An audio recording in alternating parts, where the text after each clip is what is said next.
Hello, highlighters! Yan. After so many attempts, I finally got the Monsters Live with Me. Siniverte tayo sa TikTok shop. Ang tagal natin nag-antay doon every hour. Nag-alarm tayo and finally got this one.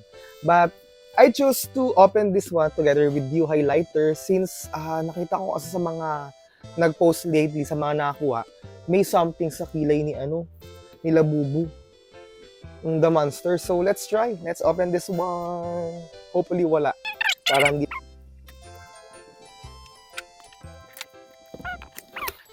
Yay! Ay, so nice.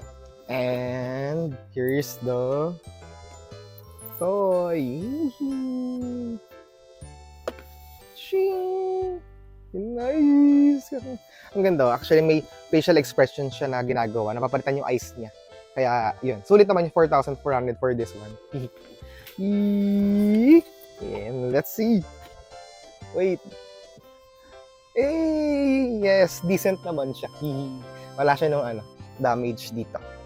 Nice. Ang ganda. Then may eyeglass.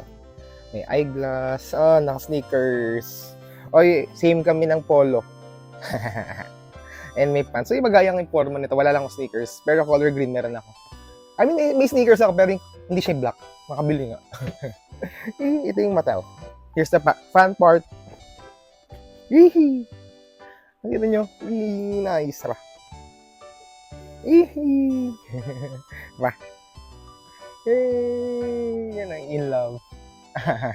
Next. The original one. Yeah, nice. This is so worth to collect. And may photo card here. Well, naka-tape kasi. So, that's it for this. The Monsters Live with Me. Yay! Ang nice. Ang ganda.